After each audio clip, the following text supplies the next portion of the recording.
I think it seems to me this, and it reminds me so much, and people might not like it when I say this, so much of the Summer Wells case, right? The Summer Wells case where you it wasn't treated um, like something had been wrong, and it was really handled in some ways quite similarly. And Yeah, I refuse to let my son become a Summer Wells. well, the good thing is everybody, we're not going to let you down. We're going to keep his face and name out there. It Well, was the similar. the only thing I can say is Summer Wells really didn't have family fighting for her, and Agree. that's sad. And I'm going to fight tooth and nail for my son. Agree. And that will be the difference maker. That will be the difference maker. No, you did, Jen. Thank you for that. So, Seth, before you get into sharing what you're going to share tonight, I'm assuming you're still doing that, correct? Yeah, people have wanted to hear Sebastian. I don't have anything with him being 15. When me and Katie separated during the divorce, Sebastian would call my phone, and I wouldn't always answer my phone because sometimes when you're at work, you can't answer your phone at times, or if I was asleep, I wouldn't hear it ring. Uh, and he would leave me voicemails, and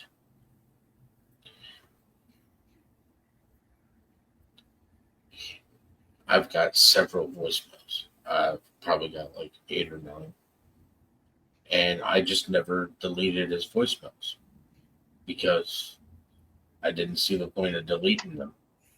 And now I'm thankful I didn't because I still get to hear him. I get to hear Sebastian before his life took a turn and bad things started happening to him. And I'm going to share a couple of those with Sebastian's army.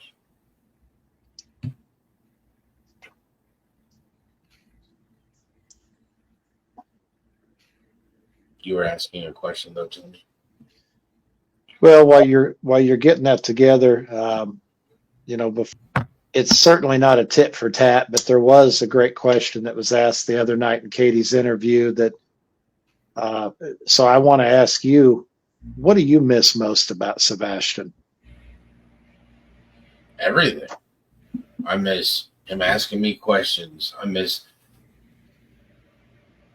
I miss him taking a shower until there's no more hot water.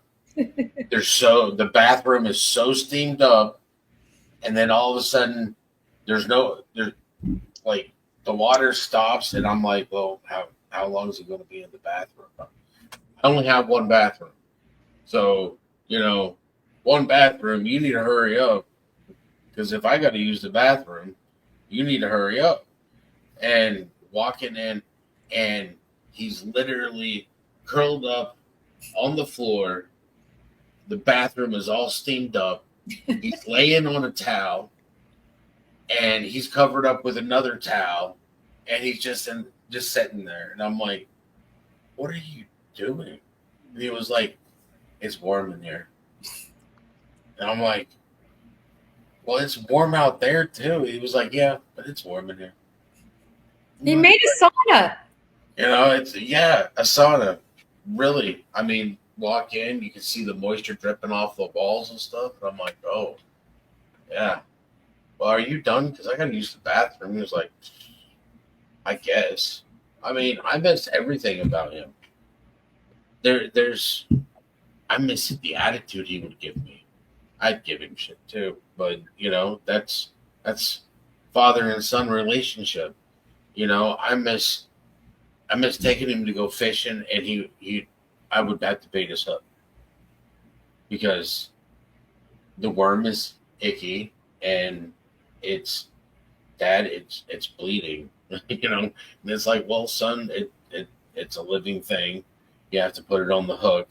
I miss I miss everything. I miss our late night trips or early morning trips to go to Waffle House. I mean, I miss taking them to go play Magic. Play D&D. I miss all the things that would light him up. It's just my life is nothing. You know, you when you sit there and you're right, Tony. I only had him for 2 or 3 days. I didn't live. I worked. I worked until I got him on the weekends.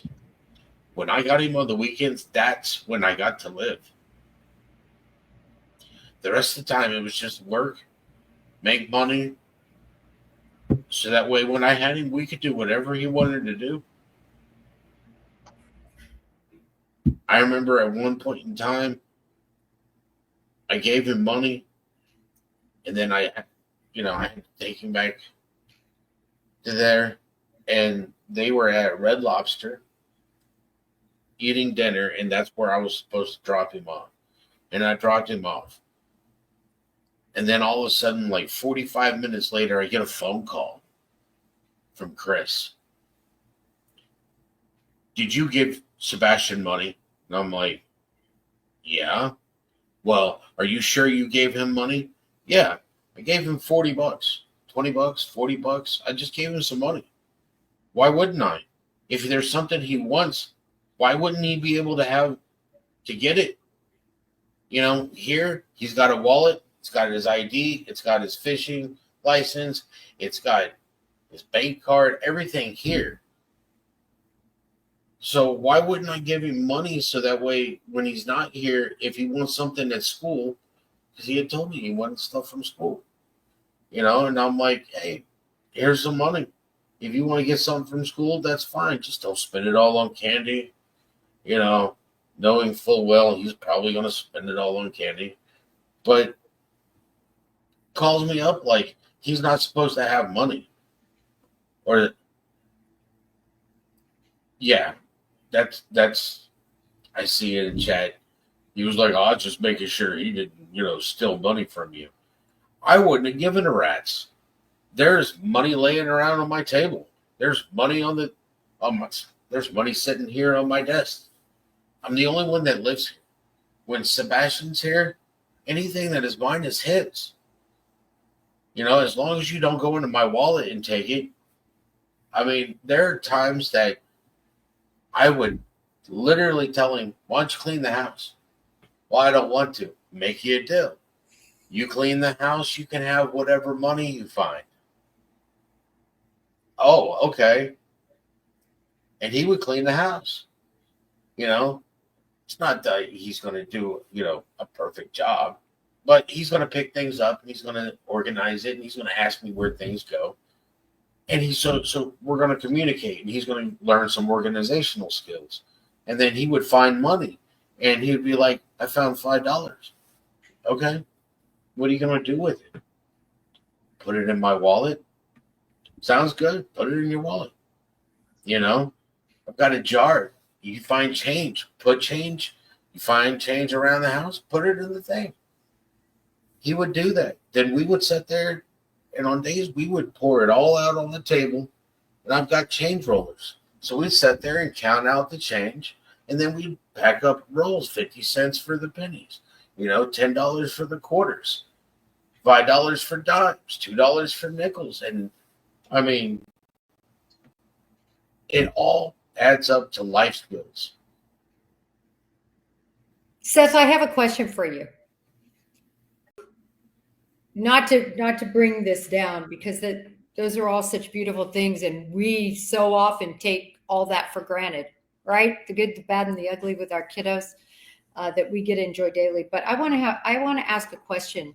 Did you know, before all of this started, did you know about Sebastian and his responsibilities to clean up the room, and that he didn't clean up the room and he would have his things taken, and then he didn't clean up the room again correctly or what was expected, and that Chris Proudfoot took everything, put it in a box, and threw it away, got rid of it. Did I you did. know anything about that? At one point in time, it was brought up to me, and it was brought up to me. I have I have a tub of Sebastian's toys, but Sebastian loses pieces of toys. So he's got an arm of a figurine in the thing, or he's got the zip cord for the Spider-Man, vehicle, and it's like he wasn't listening, so I took away some of his toys. Okay, don't touch any of the stuff that I bought him. If I bought it for him, it's not your place to take it. Don't take it away. Don't throw it away. If you don't want it there anymore, you let me know. But every time I went over there, Sebastian had rack with all of his toys, so I could see all of his toys. I didn't know that they were throwing away toys because he wouldn't pick them. Yeah, I was just curious. If it's broken, then obviously if it's broken and can't be fixed, you should throw it away. And you should explain to Sebastian, hey, you broke it. It's no longer whole. I can't fix it. So now you have to throw it away. That's how you should communicate with him, so he knows that, hey, you take care of your stuff. And then you don't have to throw it away because it don't get broken. And that's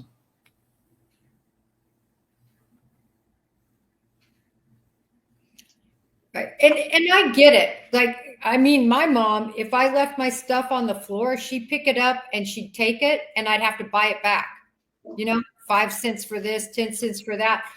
But no one, I had never heard of a parent, and I'm talking about what we know about Chris Proudfoot now, of throwing away a child's things as a punishment, because that is so invasive and so it just means you don't own anything. It means you don't have anything, and therefore anything and everything can be taken away from you at any point in time for no reason at all. That is not how you build. That's not how you do structure for a child, whether they're autistic or not. Well, and it's permanent, right? It's permanent damage. A parent may not look at it as damage, but those are the prized possessions of that child. So, if they're put up or you got to buy them back, then it's a life lesson. But when they go out with the trash, it's permanent, and there's no coming back from that. And without being able to look at things through a child's eyes, I mean, it may seem like a plastic toy to a parent, but that may be something that is like Linus's blanket for a child that he's not happy without. So it just seems awfully permanent. well, to me, it shows, this is quite simply where I was going with this. It shows lack of empathy. And when I see lack of empathy in a parent toward a child, it just opens up possibilities. I'll leave it at that.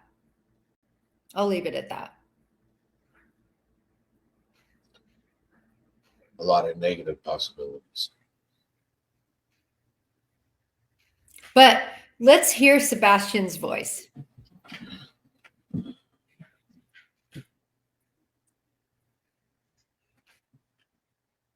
This is so cool that you kept these.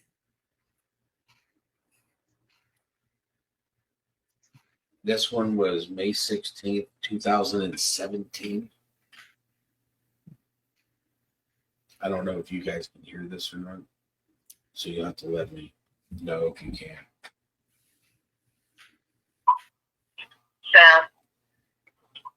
just needed to call up. Hold on.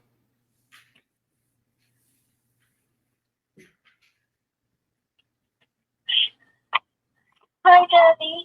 I'm sorry to too long. Please hold. I love you. Bye.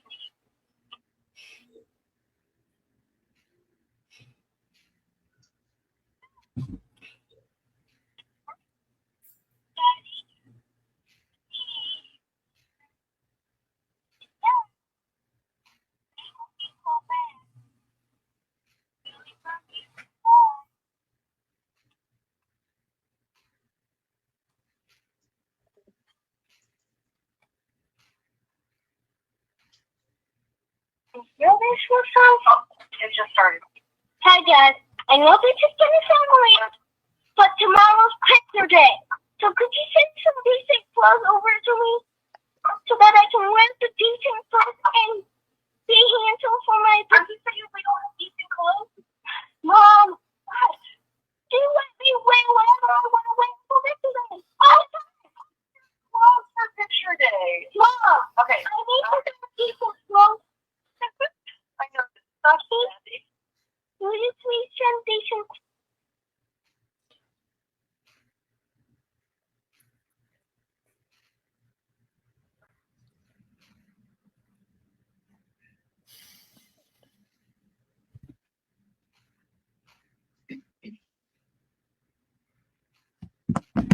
Thank you, Seth.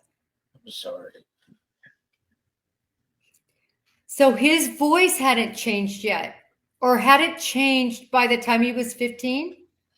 It did. His voice started to change about 14 and a half years old.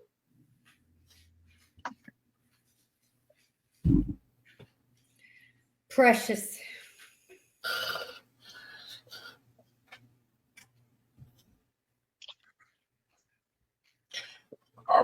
I can't do this anymore. Bye, Seth. Thank you. Thanks for Thank sharing your heart.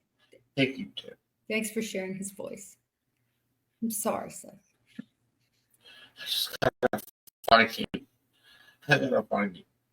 I just gotta find you. I just gotta find myself. Thank you, everybody. Thank you, everybody. Good night, you all. Good night.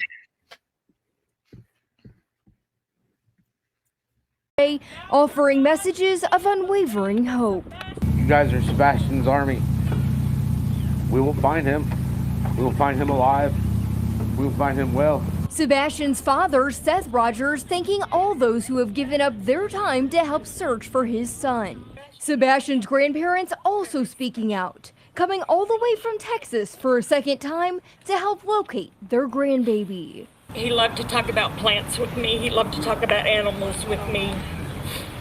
He loved to go fishing. And he would say, you know, Mima, that's our favorite sport, right?